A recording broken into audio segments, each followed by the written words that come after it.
Dear student, આજે તમે learn કરવા જ્યારે જો ક્લાસ 10 સાયન્સની અંદર આપણે જે રે ડાયાગ્રામ ડ્રો કરીએ છીએ એમાં પણ કોનકેવ મિરર માટે જેમાં 6 પોઝિશન છે.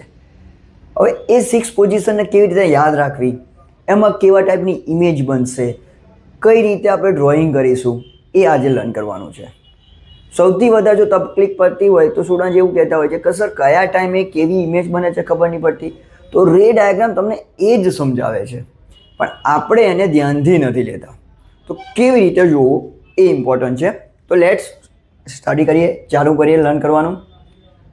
પહેલી વસ્તુ તમે જુઓ કે રે ડાયાગ્રામ કેમ બનાવીએ છીએ, કે ઇમેજ જે બને છે એ કેવી બને છે એ બતાવવા માટે રે ડાયાગ્રામ વપરાય છે. ઇમેજની અંદર આપણે કંઈ કર્યું, બનાવ્યું, નાની બની, મોટી બની, એમાં પણ બે ભાગ છે, virtual erect, real and inverted. Virtual અને ઇરેક્ટનો મતલબ શું થાય? વર્ચ્યુઅલ અને ઇરેક્ટ મતલબ જે લેફ્ટ છે રાઈટ થઈ જાય, રાઈટ છે લેફ્ટ થઈ જાય. આપણે ઊભા છે તો ઊભા જ રહેવાના છે, હેડ આપણે ઉપર છે તો હેડ ઉપર જ રહેવાનું છે. જ્યારે રિયલ અને ઇન્વર્ટેડમાં શું થાય, લાઈક આ પેન છે એનું જે ઢક્કન છે એ ઉપર છે, આમ ઊંધું થઈ જશે, તો રિયલ એન્ડ ઇન્વર્ટેડ કહે છે. તો આ વસ્તુ યાદ રાખવાની. ઇમેજ જે બનશે તમને એ સમજાવશે. તો પહેલી પોઝિશન આપણે માર્કઆઉટ કરીએ તો પહેલું ડ્રો કરીએ ત્યારે યુઝિંગ ધ કમ્પાસ આપણે ડ્રો કરવાનું છે. સાથે સાથે બેક સાઈડ આપણે શું કરીશું, રિફ્લેક્ટેડ પાર્ટ અને અનરિફ્લેક્ટેડ પાર્ટ અલગ કરીશું. હવે આપણે જોઈએ કે રે ડાયાગ્રામ કેવી રીતે લેફ્ટ સાઈડથી ડ્રો કર્યો, કે જ્યારે પણ આપણે ડ્રો કરીએ વચ્ચેથી એક પ્રિન્સિપલ એક્સિસ જે ઇમેજનરી લાઇન છે ડ્રો કરીશું. આને શું કહેવાય? Imaginary line.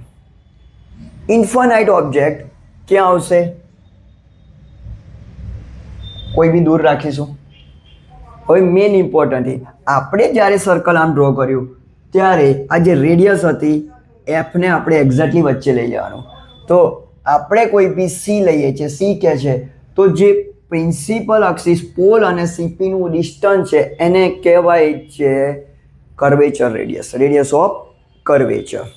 ઓકે, હવે વાત કરીએ ફોકલ લેન્થ રાઇટ કરવાની. સી અને પીની એક્ઝેક્ટ વચ્ચે શું ડ્રો કરીશું? F point.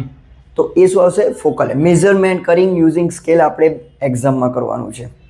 આગળ જતાં હવે ઇન્ફાઇનાઇટ છે તો શું થશે, તો તમે જુઓ કે અહીંયાથી ઓબ્જેક્ટનો પેરેલલ રે એન્ડ પછી એ પાસ ક્યાંથી થશે?